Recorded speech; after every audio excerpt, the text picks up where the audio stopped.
At the altar, my bride confessed our baby was actually my uncle's. I smiled and said, just like what you did to Mom. Rich people do weird things, release doves that attack guests, serve endangered fish, hire celebrity impersonators. But nothing prepared me for the Brennan wedding.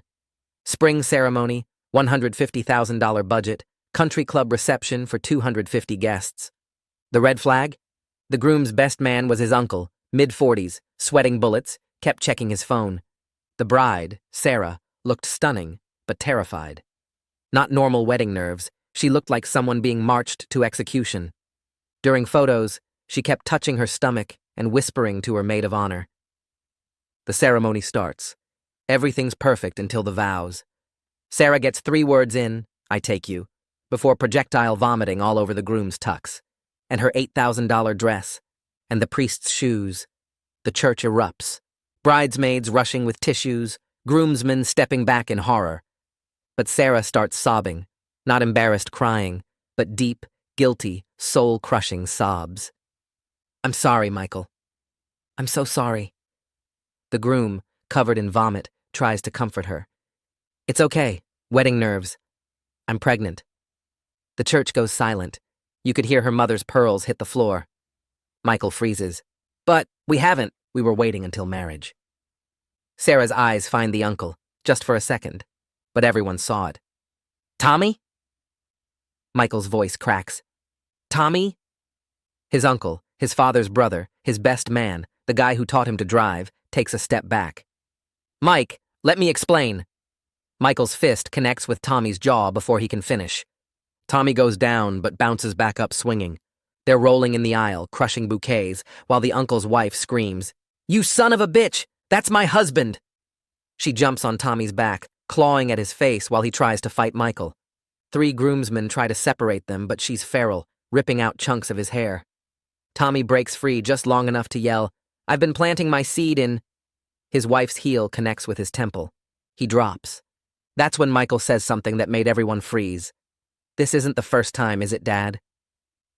Everyone turns to Michael's father, sitting in the front row. His face is white. What are you talking about? The father asks. Mom's diary. I found it after she died. She wrote about Tommy, about what you both did to her. Tommy, blood streaming from his nose, laughs. She wanted it, just like this one did. Sarah vomits again, this time on Tommy. Michael's father stands up. You swore that ended 20 years ago. Wait! Michael's sister shouts from the 3rd row. 20 years ago? That's when Mom was pregnant with... She stops, her face going pale. With me. The uncle's wife turns to her husband. Is Jessica yours? Tommy grins through the blood. Why do you think I pushed so hard to be best man? Had to keep it in the family tradition. Michael's father lunges at Tommy. They crash into the altar, sending candles flying. The priest is calling 911. Sarah's father is trying to drag her out. The country club manager is screaming about the fire spreading from the fallen candles. But here's the part that haunts me. As I'm backing away with my camera, I notice the maid of honor filming everything on her phone. She's smiling. Actually smiling. She sees me watching and mouths, Phase 1. Then the police sirens start, and she sends a text that I partially see over her shoulder. It worked. They all turned on each other. Your turn. Michael grabs my arm as I'm leaving. You got all this on camera? Yeah, but good. I'm going to need it for court. He looks at the chaos, his uncle being arrested, his father being questioned, Sarah still sobbing. Did you see what Hannah was doing? The maid of honor? She's not just the maid of honor. She's my ex, the one Sarah stole me from 3 years ago. His eyes are cold. And she's Tommy's daughter from his first marriage, the one nobody talks about. My blood goes cold. You mean, Sarah's been sleeping with her own maid of honor's father, and Hannah knew. She's known the whole time. He shows me his phone, a text from an hour before the ceremony, from Hannah. Still want to go through with this? Last chance to back out. His response, she deserves what's coming. I realize I haven't just photographed a wedding disaster. I've photographed a revenge plot. I'm sitting in my car outside the country club, hands shaking as I review the footage on my camera, when Michael taps on my window with an intensity that makes me jump. He slides into the passenger seat without asking, his vomit-stained tux reeking of champagne and betrayal, and says he needs every single frame I captured because his lawyer will need it for multiple lawsuits. I show him the clip of Hannah filming with that satisfied smile, and his jaw clenches so hard I hear his teeth grind. He watches it 3 times, his finger stabbing the replay button like he's trying to kill something. The footage shows Hannah's face lit up with this weird, calm happiness while people are screaming and fighting behind her. Michael's breathing gets faster with each replay. He pulls out his phone and starts scrolling through old messages, his thumb moving so fast I can barely track it. Then he stops on something and turns the screen toward me. It's a text thread between him and Hannah from 3 years ago, right after Sarah came into his life. Hannah's messages start normal, then get desperate, then angry, then they just stop. But 6 months ago, they start again. Different tone this time. Friendly, concerned, asking about wedding plans. Michael explains that Hannah isn't just his ex. She's been planning this destruction for 3 years, ever since Sarah stole him at a company party where Hannah worked as a bartender. He pulls up more messages showing Hannah befriending Sarah, offering to be her maid of honor, asking questions about his family. Every text is careful, like she's gathering information for some kind of mission. Sarah told her about Tommy being inappropriate at family dinners, about Michael's mom's death, about the weird family dynamics nobody talked about. Hannah collected it all like she was building a case. The manipulation goes deeper than I imagined, and I realize I've documented something far more sinister than a wedding disaster. Michael's hands are shaking now, too, and he tells me Hannah knew about Sarah and Tommy for at least 2 months before the wedding. She encouraged it. She told Sarah that Tommy understood her in ways Michael never could. She set up situations where they'd be alone together. Michael found messages on Sarah's phone after everything exploded, messages from Hannah pushing Sarah toward Tommy, telling her it was okay to explore her feelings. I feel sick looking at the evidence of this plan. Michael says Hannah's goal was never just to hurt Sarah. It was to destroy his entire family, to expose every secret, to make sure everyone suffered the way she suffered when Sarah took him away. He shows me a final message Hannah sent him an hour before the ceremony. Still want to go through with this? Last chance to back out. His response makes my stomach drop. She deserves what's coming. Michael admits he knew something was going to happen. Hannah told him she had proof of Sarah's affair and was going to reveal it during the ceremony. He could have stopped it. He could have called off the wedding quietly. But he wanted Sarah to suffer publicly the way he suffered privately when he found out about the cheating. He's not a victim. He's a co-conspirator. Before I can process this, police lights start flashing in my rearview mirror. Detective Quentin Baird arrives at the country club to take statements, and I'm one of the first people he interviews since I captured everything on camera. He's a weathered cop in his 50s who's clearly seen too much family violence. His face has these deep lines around his eyes like he's spent years squinting at crime scenes. He asks me to walk him through what I saw, and I show him the footage on my camera's display screen. He watches without expression until Hannah appears on screen with that smile. Then his whole face changes. His jaw tightens, and he leans closer to the screen. When I show him Hannah's Phase 1 text, his expression shifts from routine to deeply concerned. He pulls out an evidence bag and asks if he can photograph my camera screen. I let him, and he takes like 20 pictures of that text message from different angles. He asks me to preserve all footage as evidence and not share it with anyone except law enforcement and my lawyer. His voice gets really serious when he says this. He tells me this isn't just a wedding disaster anymore. It's a potential criminal conspiracy. He needs me to not post anything on social media, not talk to any journalists, not even tell my friends what I saw. He hands me his card and writes his personal cell number on the back. Call me directly if anyone pressures you about this footage, he says. Anyone at all. He takes my contact information and tells me someone will be in touch about getting an official copy of everything I recorded. Then he goes to interview Michael, who's still sitting in my car looking like his whole world just collapsed.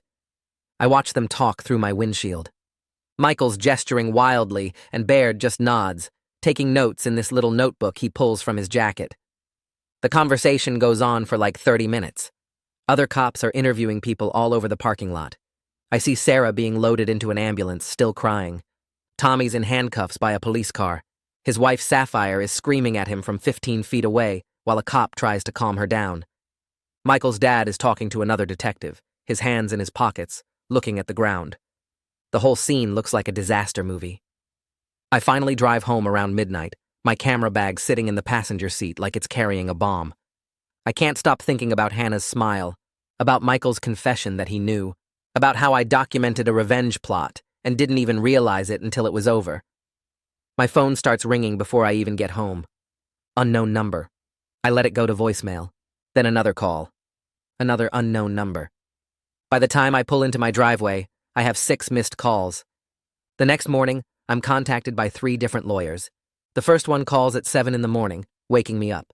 He represents Michael and wants exclusive access to my footage. He offers me $5,000. I'm still half asleep and tell him I need to think about it. The second lawyer calls an hour later. She represents Tommy's wife, Sapphire, and wants all footage showing Tommy's behavior and statements. She offers me $8,000. The third lawyer calls right as I'm making coffee. He represents Sarah's family and wants to make sure certain footage never sees the light of day. He offers me $15,000 to destroy specific clips. Each wants exclusive access to my footage, offering payment that ranges from reasonable to absurdly high. My hands are shaking again as I write down all their information. I call my own lawyer because I'm suddenly in the middle of what's clearly going to be massive litigation, and I need protection from being sued by everyone involved. My lawyer is this woman named Patricia, who I hired 3 years ago when I started my photography business. She usually handles boring contract stuff, but when I tell her what happened, her voice gets really sharp and focused. She tells me not to talk to anyone else until we meet. We schedule an appointment for that afternoon.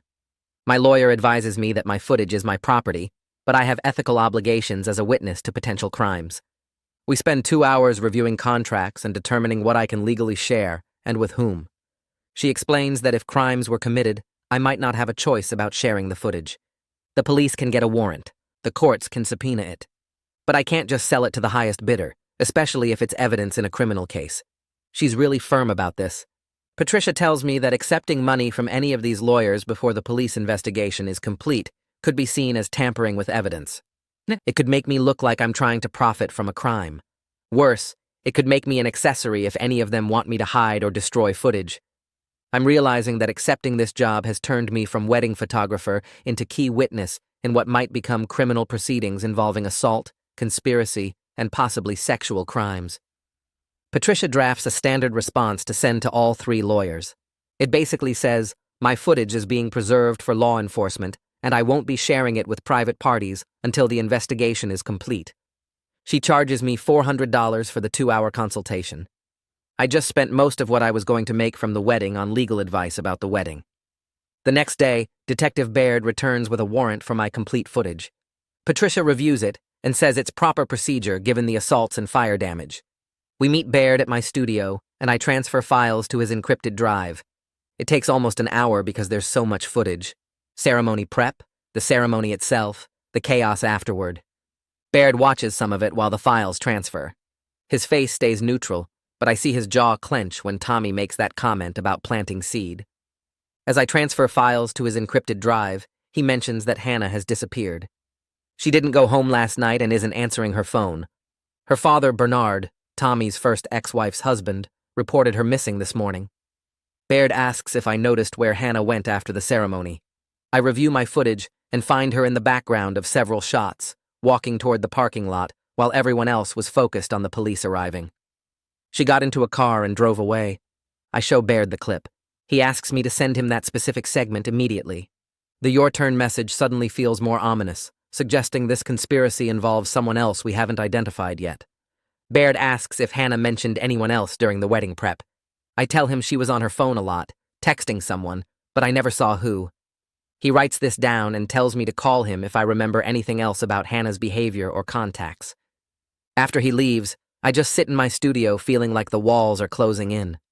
I spend the next 3 days fielding calls from tabloid journalists who somehow got my number and want to buy the footage.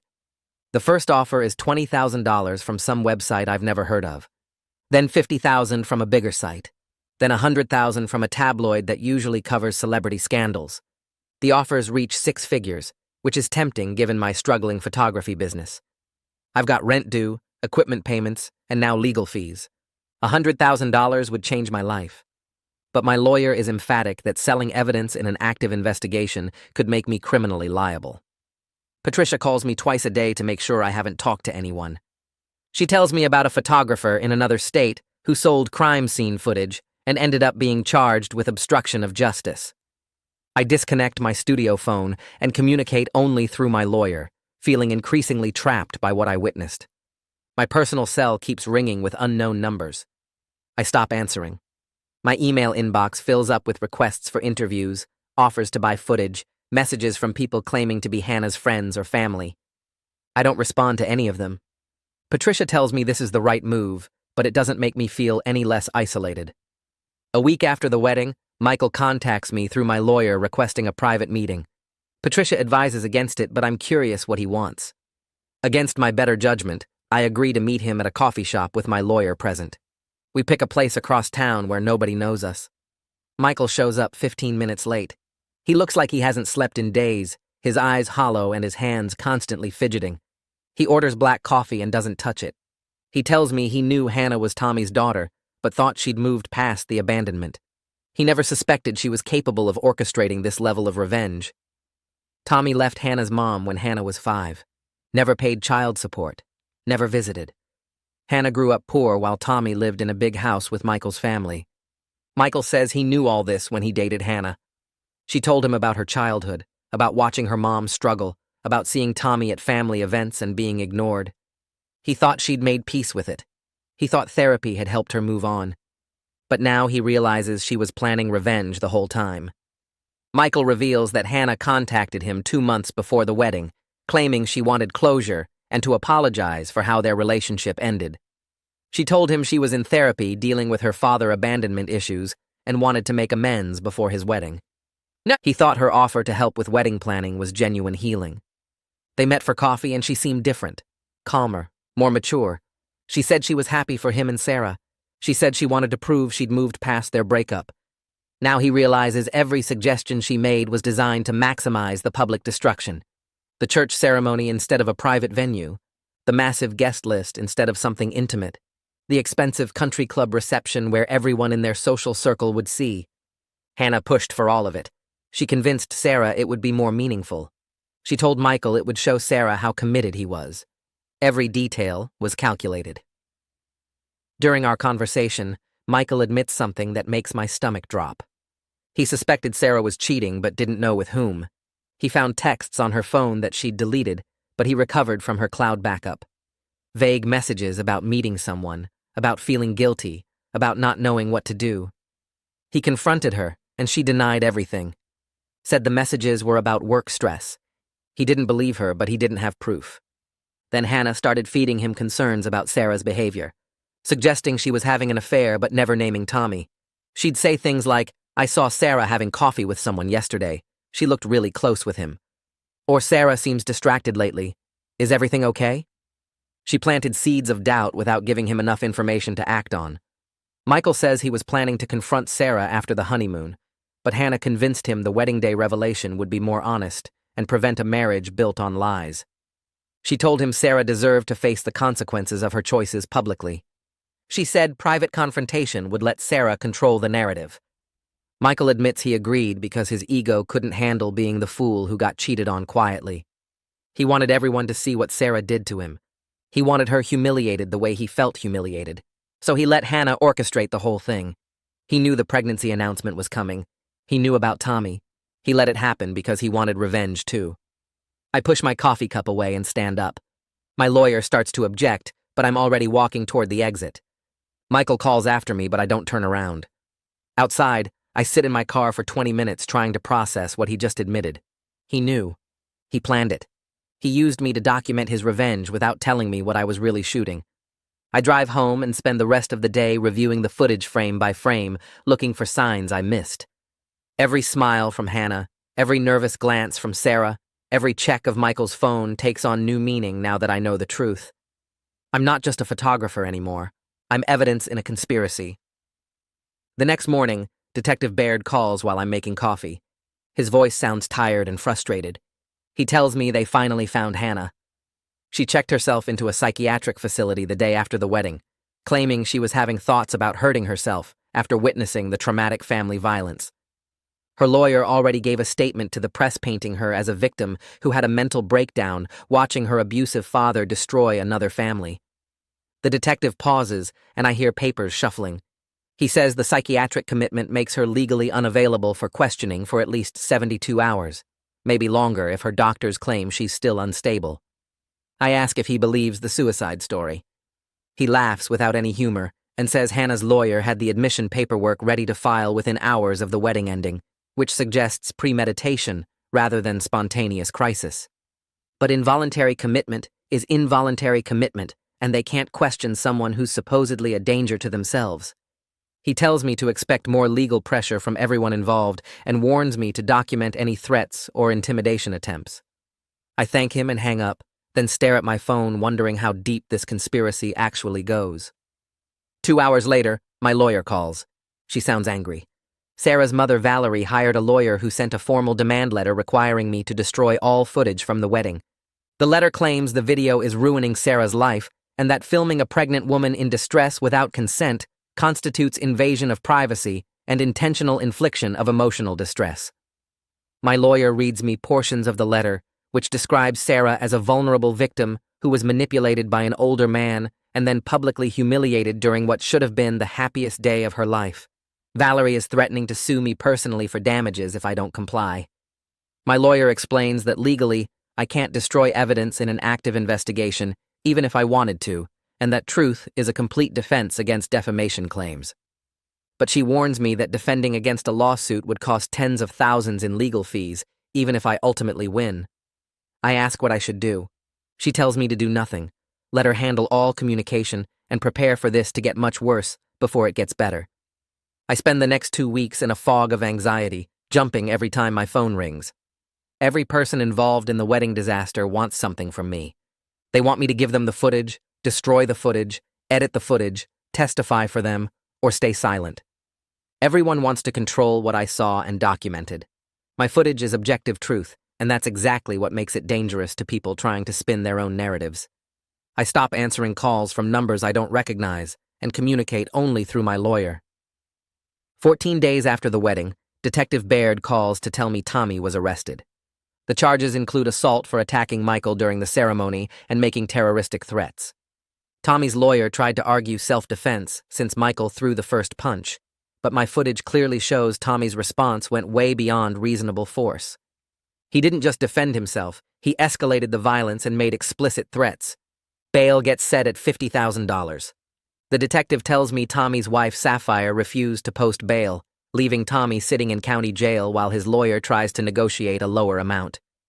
I feel a grim satisfaction knowing Tommy is finally facing consequences, but it's mixed with guilt that my footage is the reason he's locked up. The next day, Sapphire's divorce lawyer contacts my lawyer requesting specific footage clips. Sapphire is filing for divorce and needs evidence that Tommy has been unfaithful throughout their marriage. She claims she had no knowledge of Tommy's relationship with Sarah or his history of affairs.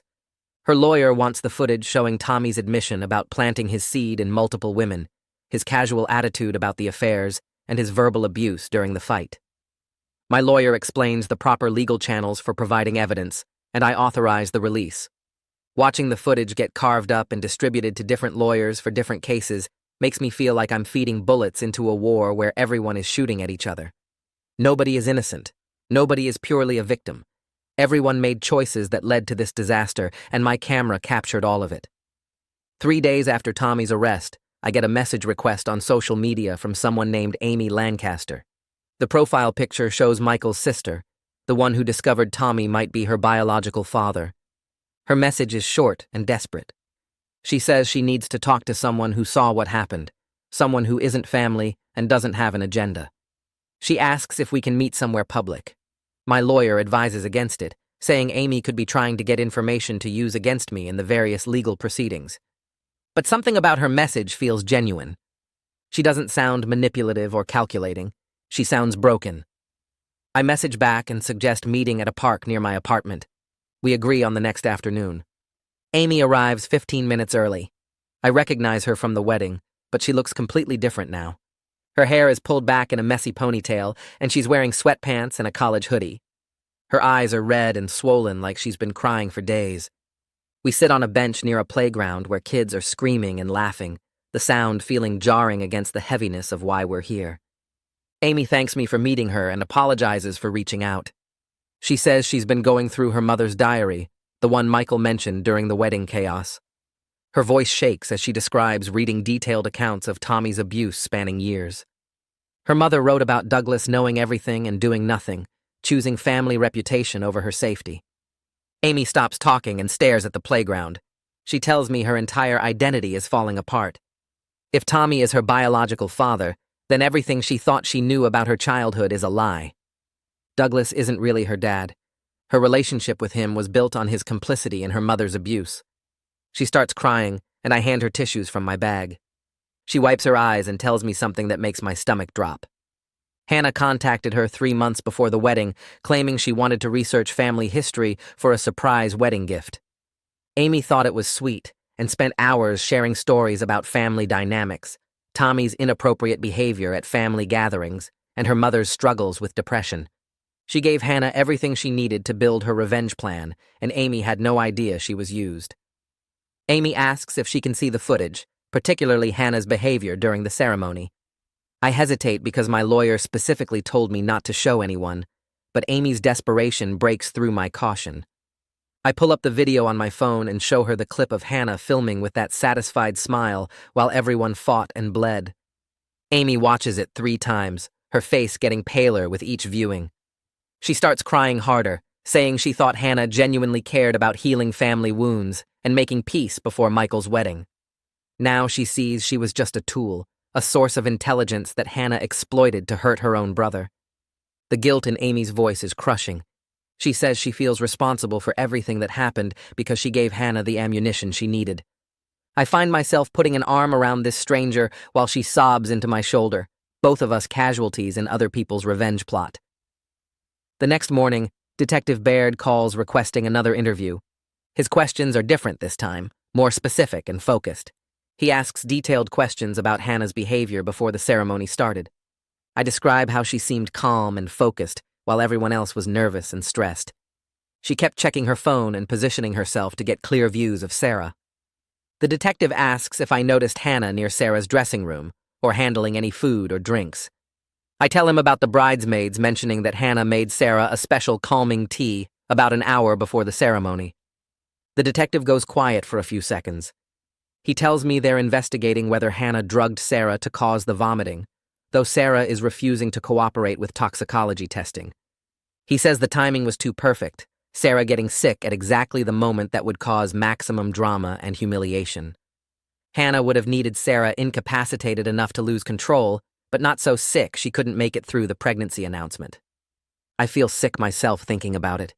If Hannah drugged Sarah, this goes beyond emotional manipulation into actual poisoning. The detective asks me to document everything I remember about the morning of the wedding, every interaction I witnessed, every moment Hannah was near Sarah or her belongings. He says they're subpoenaing the catering company's records and interviewing everyone who had access to Sarah's dressing room. I spend the rest of the day writing down every detail I can remember, trying to separate what I actually saw from what I've learned since.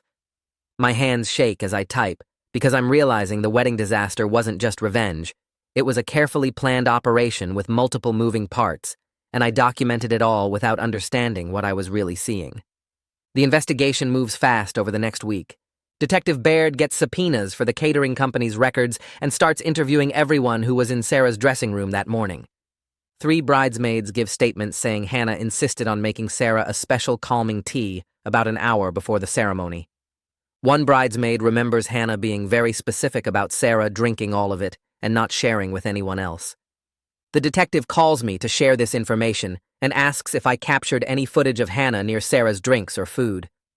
I review my morning footage and find a clip of Hannah alone in the bridal suite for about 2 minutes, while everyone else was getting their hair done.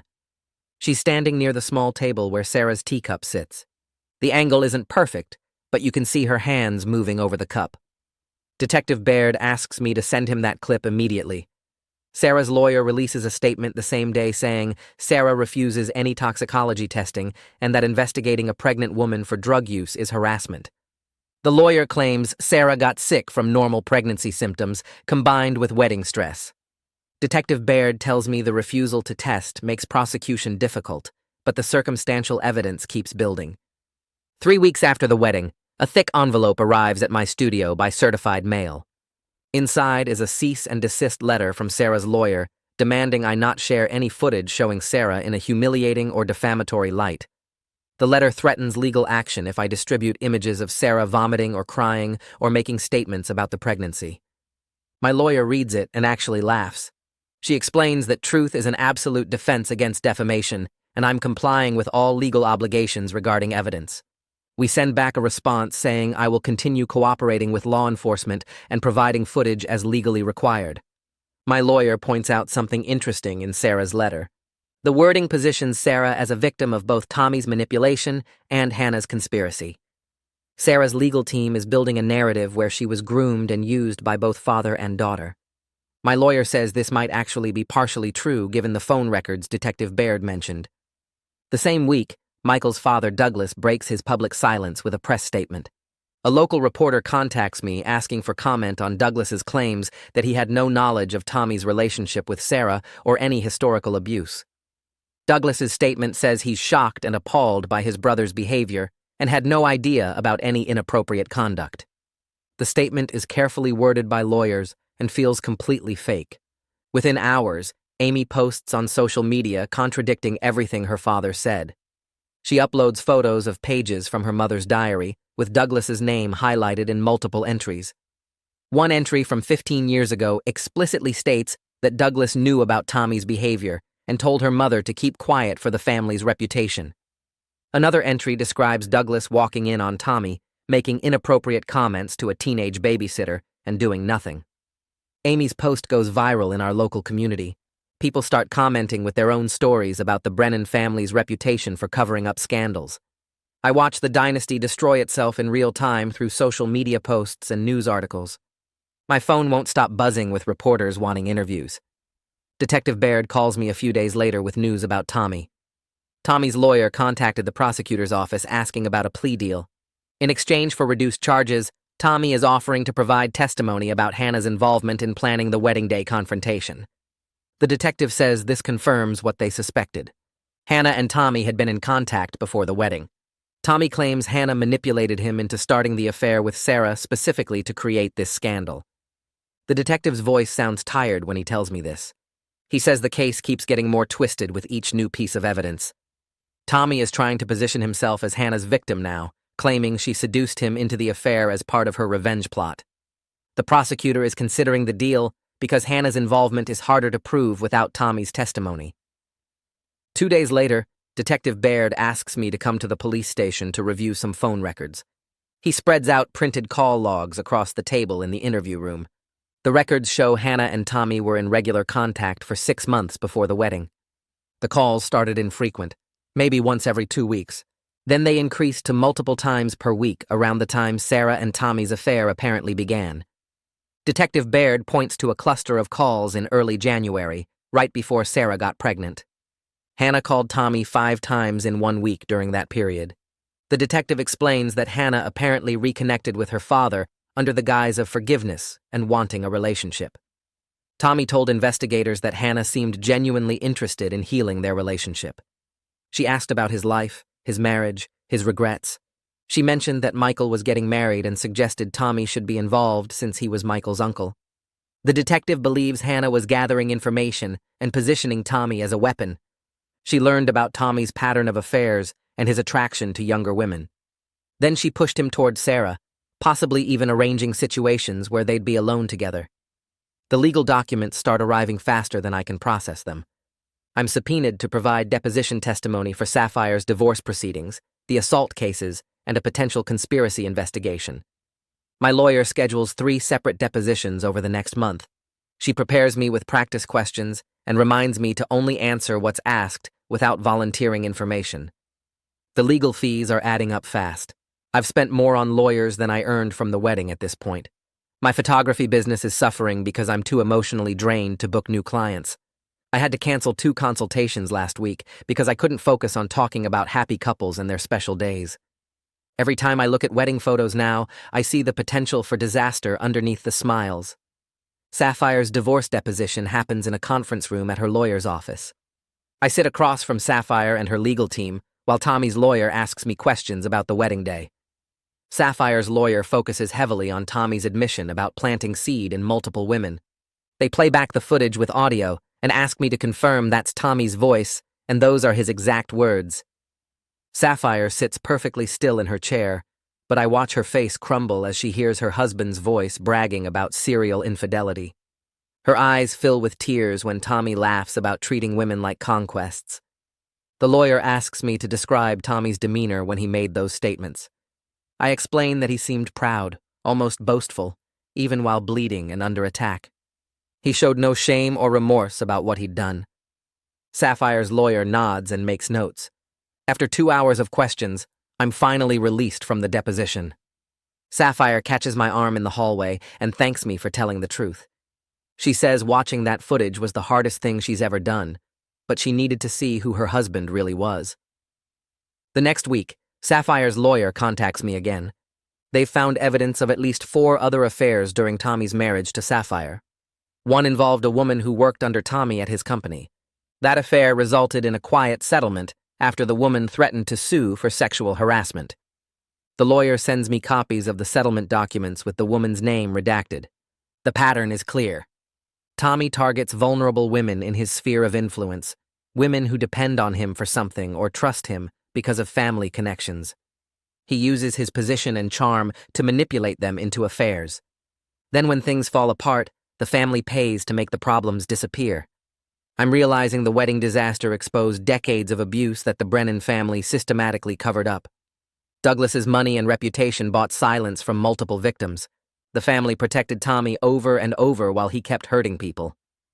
Amy calls me late one night, sobbing so hard I can barely understand her. The DNA test results came back. Tommy is her biological father. She says she doesn't know who else to talk to because Douglas won't speak to her after she posted the diary excerpts. Michael is too consumed with his own anger to provide any support. Amy's voice breaks as she tells me she feels like an orphan at 26 years old. She lost her mother years ago, and now she's discovering her father is a lie. The man who raised her isn't her biological father and only did it while covering up her mother's abuse. Her real father is a convicted predator who she's been forced to see at family gatherings her whole life. I stay on the phone with her for over an hour, mostly just listening while she cries and processes this new reality. She asks questions I can't answer about identity and family and what any of it means now. When she finally calms down enough to sleep, she thanks me for not judging her or trying to fix things. She says she just needed someone to witness her pain without making it about themselves. Hannah is released from the psychiatric facility after only 1 week. Detective Baird brings her in for questioning the same day. I'm at the station for another deposition when I see Hannah arrive with her lawyer. The lawyer is expensive-looking, the kind who charges $500 an hour and wears suits that cost more than my car payment. Hannah looks thin and tired but composed. The lawyer makes a statement in the lobby before they go into the interview room. He says Hannah won't be answering questions about her involvement in planning any wedding events. He emphasizes that Hannah is a victim of childhood abandonment and family trauma who witnessed a shocking situation at her friend's wedding. The lawyer's presence and his prepared statement tell me everything. Hannah is facing potential criminal charges beyond what's been publicly discussed. The prosecutor must be building a case for conspiracy or fraud or some other serious crime. Detective Baird comes out of the interview room 30 minutes later looking frustrated. He tells me Hannah invoked her right to remain silent on every question about her contact with Tommy or her planning before the wedding. Her lawyer shut down the entire interview. The detective says they'll need to build the case without her cooperation, relying on phone records, witness testimony, and my footage of her behavior during the ceremony. 3 weeks after Hannah's failed interview with Detective Baird, I get a call from the district attorney's office asking me to come in for a meeting about potential testimony. The prosecutor, a woman in her 50s with reading glasses hanging from a chain around her neck, spreads crime scene photos and my wedding footage across a conference table. She explains that a grand jury is being convened to consider conspiracy charges against Hannah, and my documentation of Hannah's behavior during the ceremony is central to proving criminal intent. The prosecutor points to the timestamp on my footage, showing Hannah filming with that smile while Michael and Tommy fought, blood spreading across the church floor. She asks if I'm willing to testify about what I witnessed, and I tell her yes, because at this point, I'm too deep into this mess to back out. The subpoena arrives 2 days later via certified mail, requiring my appearance before the grand jury in 10 days. My lawyer reviews the subpoena and prepares me for the testimony, explaining that grand jury proceedings are secretive, and I won't have Hannah's lawyer cross-examining me, just the prosecutor asking questions and grand jurors following up with their own. The preparation sessions take hours as my lawyer walks me through potential questions about Hannah's demeanor, the text message I saw, and my professional assessment of whether someone filming a violent confrontation with a satisfied expression suggests prior knowledge. On the morning of my grand jury appearance, I dress in business clothes and bring my camera with the original footage loaded, feeling my hands shake as I walk into the courthouse. The grand jury room is smaller than I expected, with 23 ordinary people sitting in tiered seats looking at me as I take the oath and sit in the witness chair. The prosecutor starts with basic questions about my role as the wedding photographer, then moves into Hannah's behavior before and during the ceremony. I describe how Hannah was calm and focused while everyone else showed normal wedding stress, how she positioned herself to capture Sarah's reaction during the vows, how she pulled out her phone to film when the chaos started. The prosecutor plays my footage on a large screen, and I watch the grand jurors' faces change from curious to disturbed as they see Hannah smiling while her father bleeds and her ex-boyfriend attacks him. One grand juror, an older man in the back row, asks me directly if I believe Hannah knew violence would occur, and I answer honestly that everything about her behavior showed anticipation rather than surprise. Another juror asks about the text message I partially saw over Hannah's shoulder, and I repeat the words I remember seeing. The prosecutor shows me phone records confirming the text was sent to someone whose number is redacted in the documents I'm shown, asking if the timing matches what I witnessed.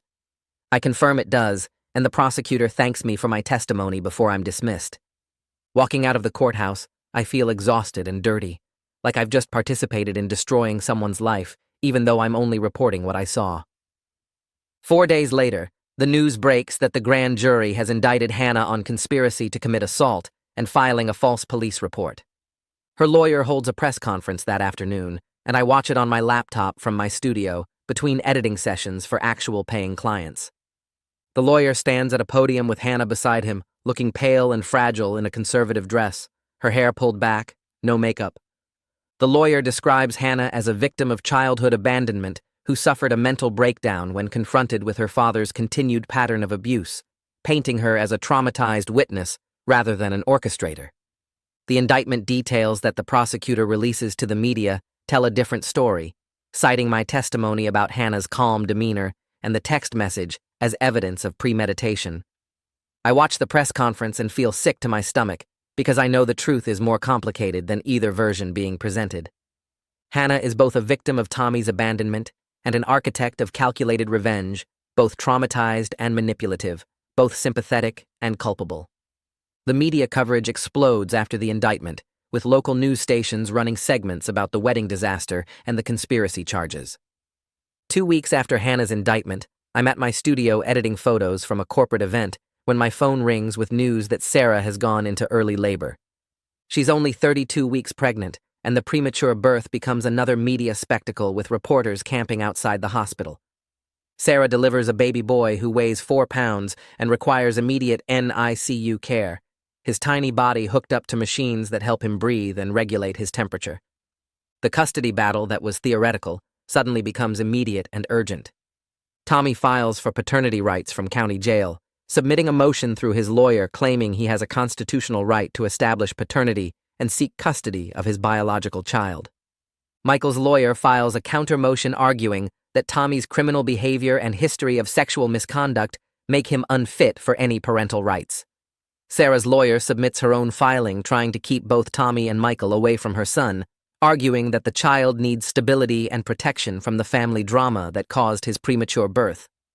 The legal filings pile up on my desk as my lawyer forwards me copies, each one mentioning my footage as evidence of the chaotic circumstances surrounding the child's conception and the stress that led to early labor. Sarah's lawyer uses the premature birth to argue that everyone involved in the wedding conspiracy should be held liable for damages, claiming the stress of the disaster and subsequent legal proceedings directly caused medical complications. 3 days after the baby's birth, a process server shows up at my studio with a civil lawsuit naming me as a defendant. Sarah is suing me for contributing to her emotional distress by filming the incident rather than intervening to stop the violence or protect her well-being. The lawsuit claims I had a duty as a professional present at the scene to prioritize human welfare over documentation, and my choice to keep filming while she was traumatized makes me partially liable for her suffering and the baby's premature birth. I read the complaint sitting in my car outside the studio, feeling my chest tighten with anxiety about potential financial ruin. My lawyer's reaction when I forward him the lawsuit is immediate and angry. He calls me within an hour, his voice tight with frustration, as he explains, "This is a transparent attempt to intimidate a witness and suppress evidence." He says Sarah's lawyer knows the lawsuit has no legal merit, but is using it as leverage to pressure me into not cooperating with the criminal prosecutions or potentially destroying my footage. We schedule a meeting for the next morning to discuss our response strategy. At his office, my lawyer spreads the complaint across his desk and points out the weak legal arguments, explaining that I had no duty to intervene in a family dispute and was acting within my professional capacity as a hired documentarian. He drafts a motion to dismiss based on my role as a photographer, with no legal obligation to stop private citizens from fighting each other, arguing that Sarah's theory of liability would make every journalist and photographer legally responsible for the events they document. The motion hearing is scheduled for 2 months out, meaning I have to live under the threat of this lawsuit while continuing to cooperate with the criminal cases. My lawyer files the motion and sends a strongly worded letter to Sarah's lawyer, warning that if the case isn't dropped, we'll seek sanctions for filing a frivolous lawsuit designed to intimidate a witness. The stress of the lawsuit affects my business, as I struggle to focus on client work while worrying about legal bills and potential liability. A week after my motion to dismiss is filed, Detective Baird contacts me again about verifying footage for another interview. Douglas has finally agreed to speak with investigators after weeks of refusing, and they need me to confirm what my footage shows about his reaction during the wedding ceremony. I meet the detective at the station, and we review the footage together, focusing on the moment when Michael revealed his mother's diary entries about Tommy's abuse. Douglas's face in my footage shows shock, but not surprise, more like someone hearing something they already knew being said out loud. The detective plays the footage during Douglas's interview, while I wait in an observation room, watching through one-way glass as Douglas sits across from Detective Baird, looking decades older than he did at the wedding. Douglas admits he knew about Tommy's history of inappropriate behavior with women, but claims he thought it had stopped after Tommy's first divorce. The detective produces copies of diary entries from Michael's mother, and I watch Douglas's composure crumble as he reads his late wife's words describing Tommy's abuse and Douglas's decision to do nothing. Douglas breaks down crying, admitting he chose family reputation over protecting the women Tommy victimized because he didn't want the scandal to destroy their business and social standing. The detective asks if Douglas was aware of other victims beyond his wife, and Douglas hesitates before nodding and naming 2 women who worked for the family business years ago. Within a week of Douglas's confession, those 2 women come forward publicly with their own accusations against Tommy. One woman describes being assaulted at a company retreat 15 years ago, while Douglas was present at the same hotel. The other woman details a pattern of harassment and assault over several months that ended when Douglas paid her $50,000 to sign a non-disclosure agreement and leave the company. The family's wealth and reputation that Douglas was trying to protect is being systematically destroyed by the truth he tried to hide. I watch news coverage of the women's press conference and realize I'm witnessing the consequences of complicity play out in real time. Douglas faces potential civil liability from multiple victims now that his knowledge and inaction are public record. His lawyer releases a statement saying Douglas deeply regrets his past decisions and is cooperating fully with authorities, but the damage to the family name is complete. 2 months after the wedding, the prosecutor contacts me about Hannah's upcoming trial. The trial is scheduled for 4 months out, giving both sides time to prepare their cases. The prosecutor offers Hannah a plea deal through her lawyer, suggesting she plead guilty to reduce charges in exchange for testifying against Tommy about his history of abuse and manipulation. Hannah's lawyer is seriously considering the plea because the alternative is going to trial, where a jury will see my footage of her smiling while people fought and bled.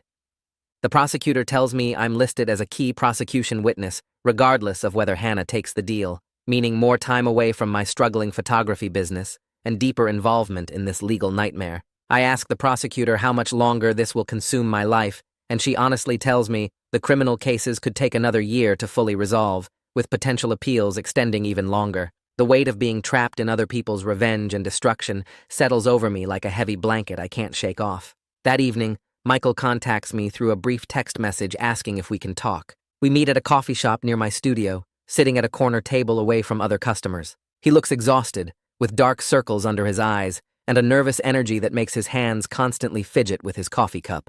He asks me directly if I regret taking the job to photograph his wedding, and I tell him honestly that I regret not recognizing the warning signs I should have seen. His uncle being his best man was unusual. Sarah's obvious terror during photos was a red flag. Hannah's suspicious calmness stood out even then. Michael admits he regrets letting Hannah manipulate him into choosing public revenge instead of just calling off the wedding privately when he first suspected Sarah's affair. He says the satisfaction of watching Sarah's humiliation lasted maybe 5 minutes before the guilt and consequences started piling up. We sit in silence for a moment before Michael says something that stays with me. He explains that we're both complicit in different ways, him for actively planning the disaster, and me for documenting it without question. Neither of us can undo what happened or erase what I captured on camera. The footage exists as permanent evidence of a family's destruction, and we both played our roles in creating and preserving it. We finish our coffee without reaching any resolution or forgiveness, just two people acknowledging their shared responsibility for a disaster that hurt everyone involved. A week later, I get served with papers from the country club's legal team, thick documents that make my hands shake as I flip through page after page of itemized damages. They're suing Michael, Tommy, Sapphire, and Sarah for $200,000 in fire damage, destroyed property, and lost business from canceled events. My footage is listed as Exhibit A in their case, and they want me to provide expert testimony about who did what and when. The lawsuit breaks down liability percentages, trying to assign blame for every broken chair, every scorched curtain, every ruined piece of altar decor. My lawyer tells me this makes me an unwilling judge in their financial destruction, and I can already feel the weight of more depositions, more court appearances, more time trapped in this nightmare. The country club's lawyer calls me directly, ignoring my attorney's instructions, asking if I can identify exactly who knocked over which candle and whether Sarah's vomiting contributed to the carpet damage. I hang up and forward the call log to my lawyer, who fires off an angry letter about improper contact with represented parties. 3 days after the lawsuit lands, Detective Baird shows up at my studio without warning, carrying a tablet and wearing an expression that makes my stomach drop. He sits across from my desk and pulls up text messages recovered from Michael's phone, messages between him and Hannah from the weeks before the wedding. The first one I see makes my blood run cold. Hannah asks if Michael is sure he wants to go through with the plan, and Michael responds that Sarah deserves to be destroyed publicly for what she did to him. They discuss timing, debating whether the revelation should happen during the vows or the reception. Hannah suggests the ceremony for maximum impact, and Michael agrees, adding that he wants everyone to see Sarah's face when her world collapses. Detective Baird scrolls through more messages, and each one is worse than the last. Michael and Hannah predict the violence, actually joke about how Tommy and Douglas will react when the truth comes out. Hannah writes about her father's temper, and Michael responds that he hopes Tommy throws the first punch so he can claim self-defense. They coordinate who will film what, with Hannah promising to capture Sarah's reaction, and Michael planning to position me for the best angle of the chaos. I feel sick reading these messages, because I realize Michael wasn't just a victim of Hannah's manipulation. He was an active partner who wanted revenge so badly he helped plan every detail of the disaster I documented. Detective Baird watches my face as I read, and when I look up, he tells me these messages prove Michael lied in his initial statements to police. Michael claimed he was shocked by the revelations, that he had no idea Hannah was planning anything, that he was blindsided by Sarah's pregnancy announcement. But these texts show him approving every step, suggesting ways to maximize Sarah's humiliation, even proposing they hire a videographer to ensure the destruction was properly captured. The prosecutor is now considering charging Michael with conspiracy to commit assault and making false statements to investigators. Michael's lawyer is already trying to spin this as emotional manipulation by Hannah, claiming she preyed on Michael's heartbreak and convinced him to participate in something he didn't fully understand. But Detective Baird shows me one message that destroys that defense completely. Michael writes to Hannah 2 days before the wedding, saying he can't wait to see Sarah's perfect life explode in front of everyone who thought she was so sweet and innocent. He adds that watching her cry will be worth whatever legal trouble might come after. These aren't the words of someone being manipulated. These are the words of someone who wants revenge and doesn't care about the cost. My lawyer calls me the next morning to tell me I'm being called back for another deposition, this time specifically about my conversations with Michael after the wedding and what he told me about his knowledge of Hannah's plan. I sit in the same conference room with the same court reporter, but this time the questions are sharper and more focused. The lawyer asking questions represents Sarah now, and she wants to know exactly what Michael said to me when he grabbed my arm as I was leaving the church. I have to testify that Michael told me Hannah was his ex, that he knew she was Tommy's daughter, that he showed me the text message asking if he wanted to back out. The lawyer presses me on whether Michael seemed surprised by any of the revelations during the ceremony, and I have to honestly say no. He seemed angry, but not shocked. She asks if Michael requested my footage for legal purposes, and I confirm that he specifically said he would need it for court before the police even arrived. Every answer I give destroys Michael's civil case against Sarah and opens him up to criminal prosecution. My own lawyer warned me before the deposition that telling the truth would make me a target for Michael's anger, but lying would make me an accessory to conspiracy. I choose truth, even knowing what it will cost me. Michael's response comes within hours of my deposition testimony being filed with the court. A text message to my phone, brief but threatening, telling me I destroyed his life and he'll make sure I never work as a photographer in this city again. He says I had no right to betray him after he trusted me with the truth, that I chose Sarah's side over his, that I'll regret making an enemy of him. I screenshot the message immediately and forward it to my lawyer, who sends it straight to Detective Baird with a note about witness intimidation. The detective calls me 20 minutes later to say they're picking Michael up for making criminal threats against a witness in an active investigation. I watch through my studio window as police cars pull up to Michael's apartment building 3 blocks away, and I see him being walked out in handcuffs an hour later. The man I initially felt sympathy for as a betrayed groom is now facing multiple criminal charges, and I'm directly responsible for his arrest. My phone rings with calls from reporters who somehow already know about the arrest, and I turn it off completely, unable to handle any more questions about my role in this family's destruction. The prosecutor contacts me again 2 weeks later with news that Hannah has accepted a plea deal. She's pleading guilty to conspiracy to commit assault in exchange for testifying against both Tommy and Michael in their criminal trials. The prosecutor explains that Hannah's testimony will detail how she reconnected with Tommy after years of estrangement, how she slowly encouraged his relationship with Sarah while gathering evidence, and how she coordinated with Michael to plan the wedding day exposure down to the minute. Hannah's lawyer apparently advised her that going to trial would mean a jury watching my footage of her smiling while her father and ex-boyfriend fought, and no jury would be sympathetic after seeing that. The plea deal means Hannah avoids jail time, but gets 3 years probation and mandatory psychological counseling. The prosecutor tells me Hannah's cooperation will be crucial to proving the full scope of the conspiracy, and I'll still need to testify at both Tommy's and Michael's trials to provide context for the footage and confirm the timeline of events. I ask how much longer this will consume my life, and the prosecutor honestly tells me we're looking at another 6 months minimum, possibly longer if there are appeals.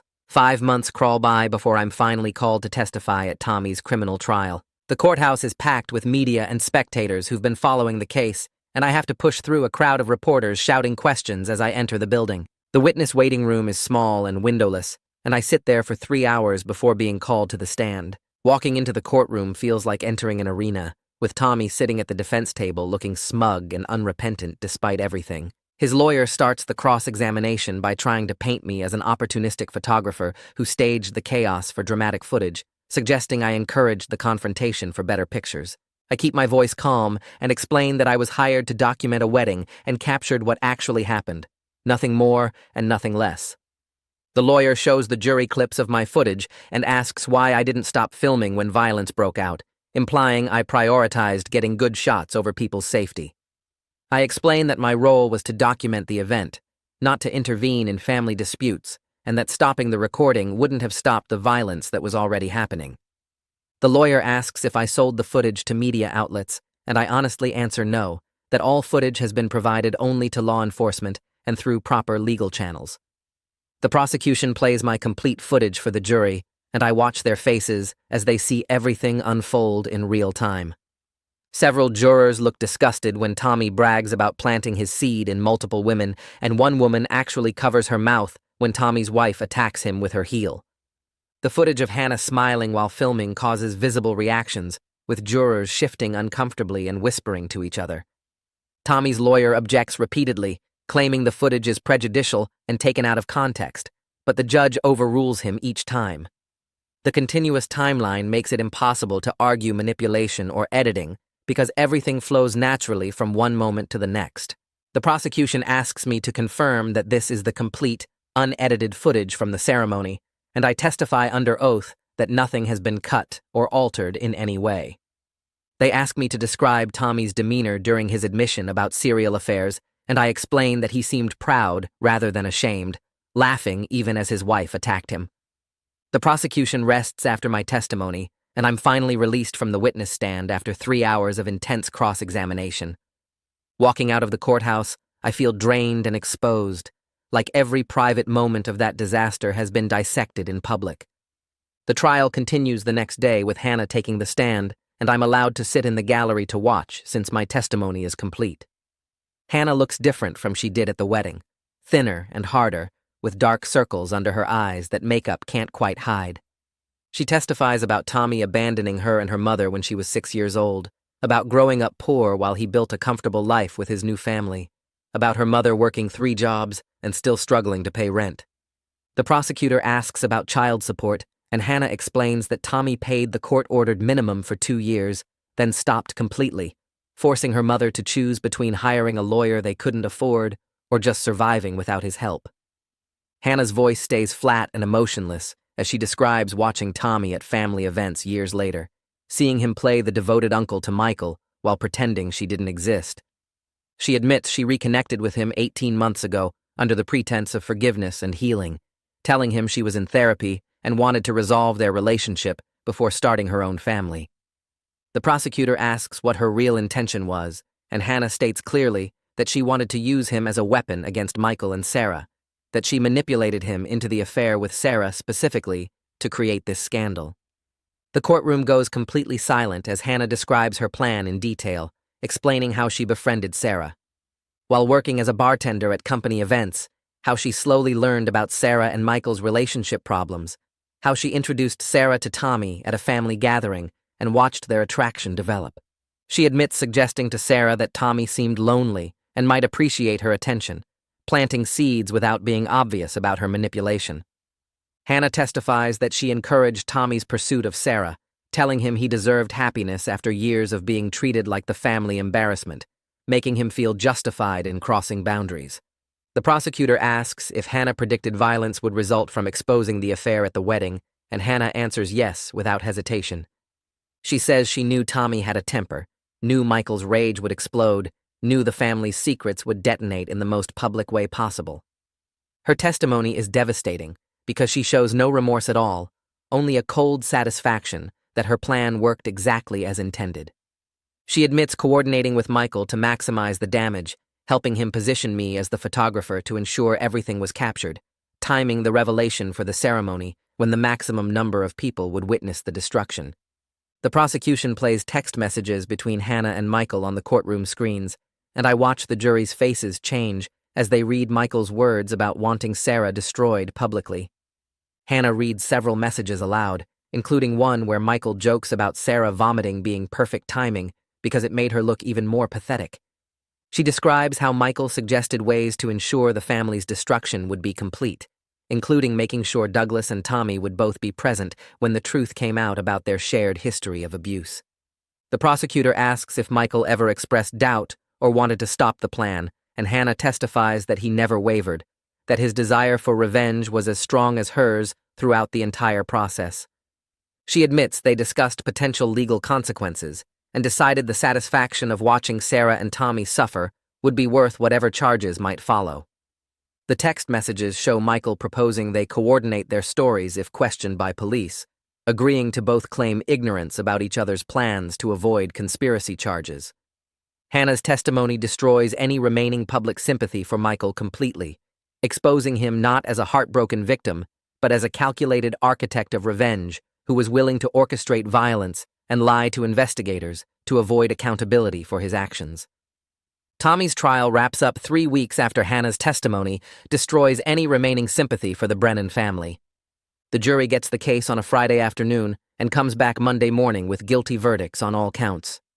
I'm in the courtroom when the foreman reads each verdict out loud, watching Tommy's face stay blank while the charges pile up. Assault, Sexual misconduct with Sarah. Sexual misconduct with two other women who came forward after the wedding footage went public.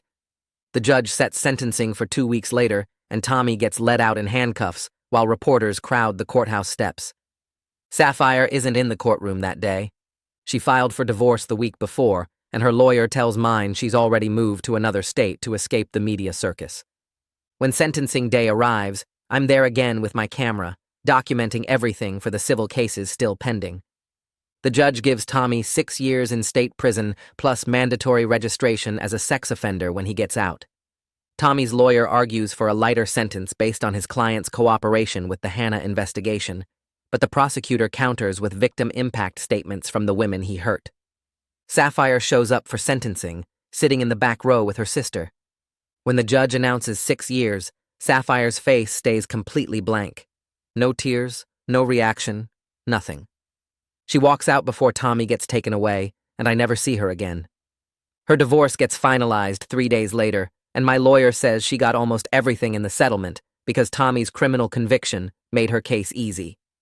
Michael's trial starts exactly 2 weeks after Tommy gets sentenced. The courthouse is less crowded this time because Michael isn't as obviously a villain as Tommy, but the prosecutor still has my footage and Hannah's testimony showing Michael knew about the plan. I get called to testify on day 2 of the trial. Michael's lawyer tries a different approach than Tommy's did, arguing that Michael was manipulated by Hannah and his text messages were just angry venting, not actual conspiracy. The prosecutor asks me to describe Michael's behavior after the wedding when he told me about the revenge plot. I explain how calm he was, how calculated, how he showed me the text messages with Hannah like he was proud of what they'd accomplished. The jury watches my footage of Michael grabbing my arm and asking if I got everything on camera. His voice on the recording sounds cold and satisfied, not shocked or upset. Michael's lawyer tries to argue I'm biased because Sarah sued me, but my lawyer objects and the judge sustains it. The trial lasts 4 days total. The jury comes back with guilty verdicts on conspiracy to commit assault and making false statements to police when he claimed he didn't know about Hannah's plan. Michael's sentencing happens a week later, and I'm there watching from the gallery. The judge gives him 3 years probation, 200 hours of community service, and a permanent criminal record. No jail time, because the judge says Michael was partially manipulated by Hannah and didn't directly participate in the violence. But the conviction means Michael loses his job at the financial firm where he worked. I watch him leave the courthouse after sentencing, and he looks completely broken. His lawyer has to guide him by the elbow because he's just staring at the ground. He got the revenge he wanted, destroyed Sarah and his family publicly, but it cost him everything. My lawsuit with Sarah drags on for another month after Michael's conviction. Her lawyer keeps arguing I had a duty to intervene, or at least warn someone about what might happen. But my lawyer points out I didn't know about the plan until after everything exploded. The judge finally dismisses Sarah's case against me, ruling that I was acting within my professional capacity as a hired photographer. Sarah gets ordered to pay my legal fees, which total $30,000 by the time everything's done. Her lawyer files an appeal immediately because Sarah doesn't have that kind of money as a single mother with a premature baby in NICU care. My lawyer tells me not to worry. The dismissal will stand because the judge's ruling was solid. 6 months after the wedding, I get an email from Amy. She's using a different last name now, not Brennan or Lancaster. The email says she moved across the country to get away from the family scandal, and she's in therapy 3 times a week processing everything. She thanks me for being kind to her when we met at the park, says everyone else treated her like either a victim who needed saving or a pawn in someone else's game. She writes that my humanity during all the chaos meant more than I knew. She doesn't want to stay in touch but wanted me to know she's building a new life away from the Brennan name. The country club's lawsuit gets settled around the same time. They wanted $200,000 for fire damage and lost business, but they end up accepting insurance payouts and small contributions from the people who can actually pay. Tommy's in prison, so he contributes nothing.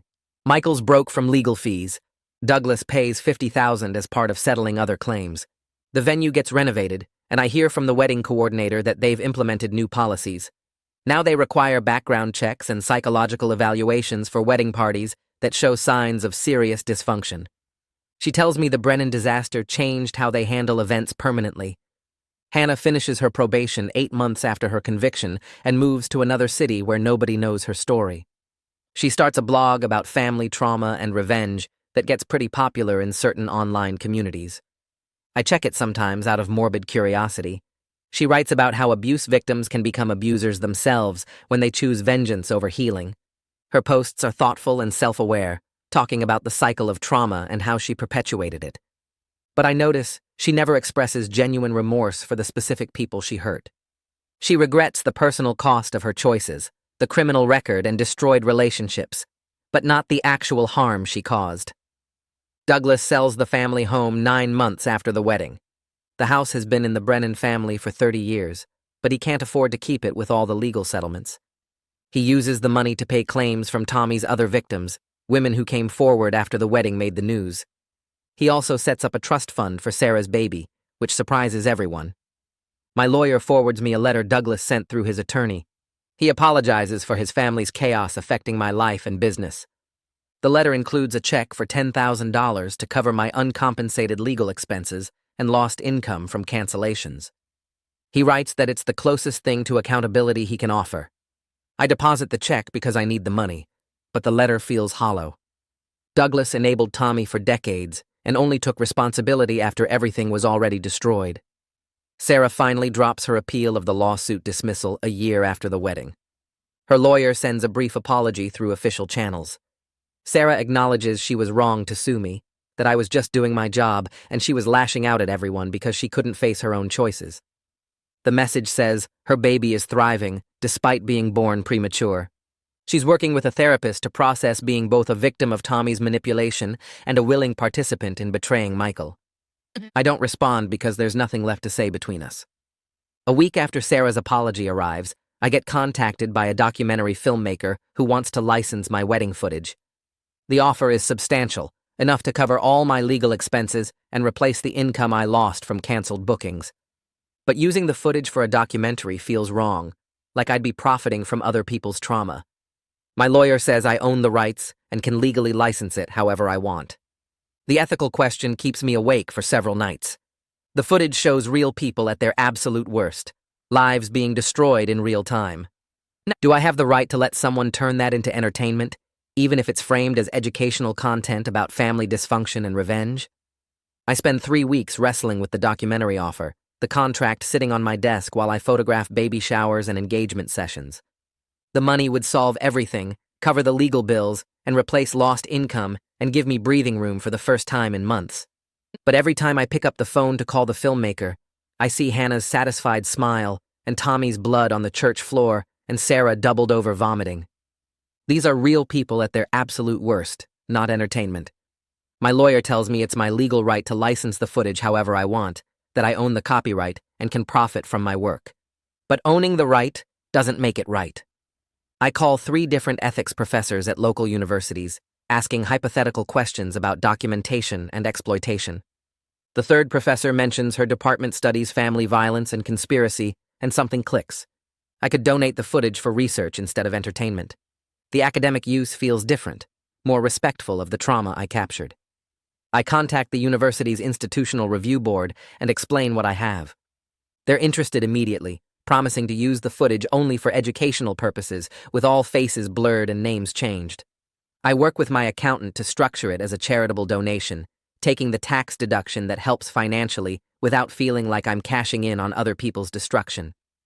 The footage gets transferred to the university's secure servers, and I keep only a single encrypted backup for legal purposes. The documentary filmmaker calls twice more with higher offers, but I tell him the footage isn't available. He sounds annoyed, saying I'm leaving money on the table, and I hang up feeling lighter than I have in months. My photography business starts recovering slowly as the Brennan wedding fades from the local news cycle. The first few months after the scandal, I got maybe 2 inquiries a week, mostly from people who wanted the drama photographer rather than someone who could actually capture their day well. But 6 months out, regular clients start returning. I'm more careful now about which weddings I accept, trusting my gut when something feels off. A couple contacts me about their winter wedding, and during the consultation, the groom keeps making weird jokes about his best man being untrustworthy.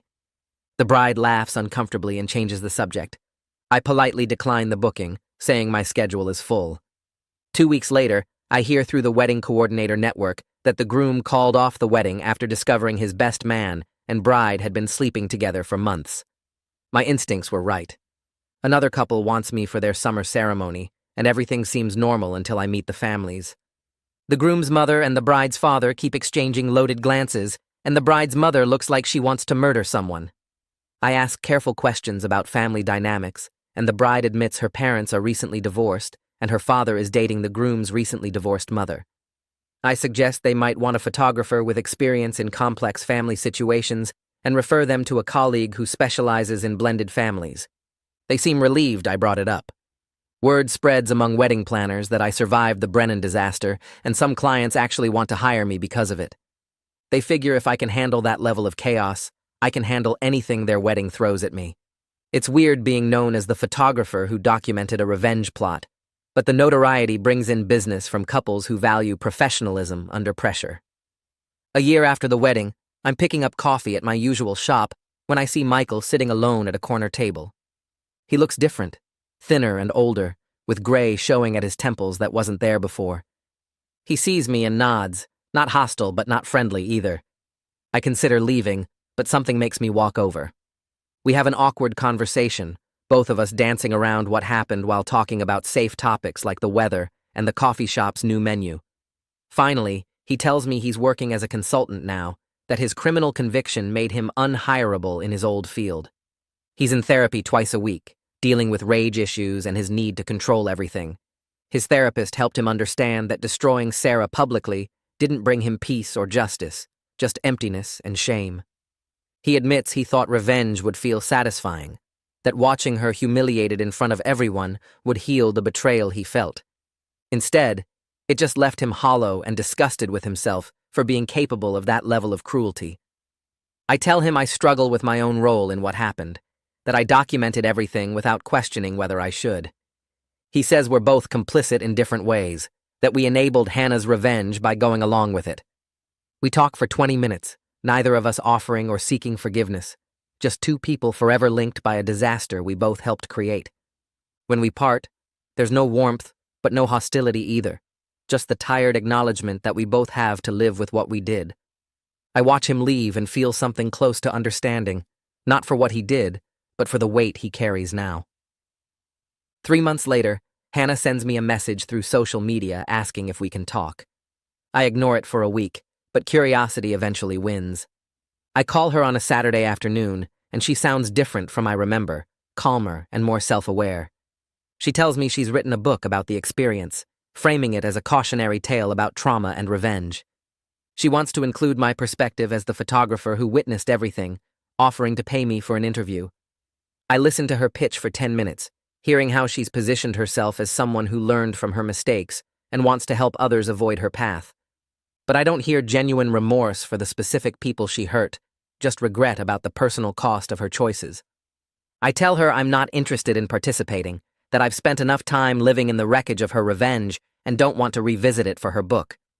She accepts my refusal gracefully, saying she understands and hopes I've found peace with my role in what happened. After we hang up, I check her blog out of morbid curiosity.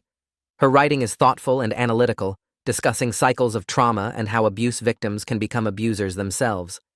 But every post is focused on her journey and her healing, with barely any acknowledgement of the people she destroyed. The comments are full of supporters praising her bravery, and I close the browser feeling disgusted. 2 weeks later, I get an email from Amy with a photo attached. She's standing in front of an office building, wearing professional clothes and smiling genuinely for the first time since I met her. The email explains she's working as a counselor for young adults dealing with family trauma, using her experience to help others navigate identity crises and parental betrayal.